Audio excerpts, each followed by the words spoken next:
This video looks at vocabulary, the basic building blocks of a language. English has more than 1 billion words, and every day new words are being invented. You already know many words in English, possibly thousands of words. But what does it mean to actually know a word? And what is the best way to remember and learn new words? Knowing a word is very complex, and it involves many things, such as knowing the meaning, the part of speech, its prefixes and suffixes, its grammar, collocation, register, spelling and pronunciation. Let's look at each of these areas in more detail. Of course, we first need to know what a word means, but sometimes a word has many different meanings. Consider, for example, the word trunk. An elephant has a trunk, so does a car and a tree. We can also pack a trunk and even wear them when swimming.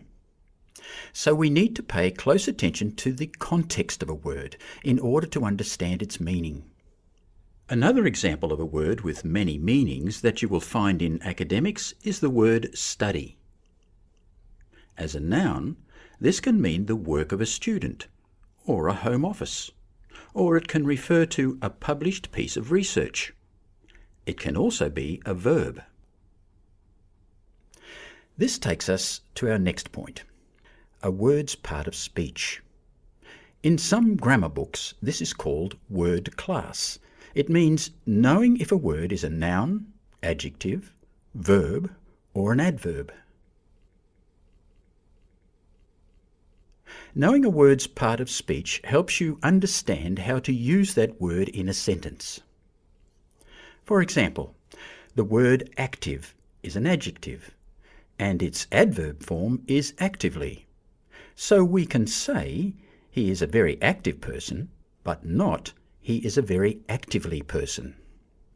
We can also take a word like active, and by using prefixes and suffixes, make many other words, such as the verbs activate, reactivate and deactivate, or the nouns activity and activation. Prefixes are the additional parts at the beginning of a word. They usually change the meaning. Suffixes are the additions at the end of a word. They usually change a word's part of speech. The use of suffixes is important in academic texts because we often make verbs into nouns. This is called nominalization. Watch the video about academic vocabulary for more information about this. Another important part of knowing a word is knowing its grammar. For example, many verbs are followed by particular grammatical patterns. Consider the word suggest in these sentences. Are all 3 sentences correct? Number 1 and number 3 are correct, but number 2 is not. We don't use the word suggest followed by a to plus infinitive pattern. Another aspect of a word's grammar is the prepositions that it is used with. Many words are followed by a preposition. For example, depend on, increase in, based on, responsible for. It's important to be aware of these patterns. Also, watch the video on countability for more on the grammar of a word. Words often have close relationships with one another. For example, we say happy birthday and Merry Christmas, but we can't say Merry Birthday. The words merry and birthday don't collocate. Collocation describes the strong relationship between certain words.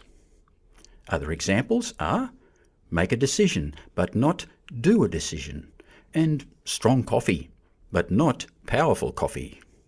There are many collocations in English, and it is important that you compare English collocations to collocations in your own language. The register of a word is particularly important in academic writing. Register refers to a word's level of formality. Is it appropriate for formal, neutral, or informal situations? For example, the word kids would not be appropriate in academic writing, as it is an informal word, and it would generally be better to use the word children or students. Similarly, Progeny is a more formal word and is not appropriate for most situations.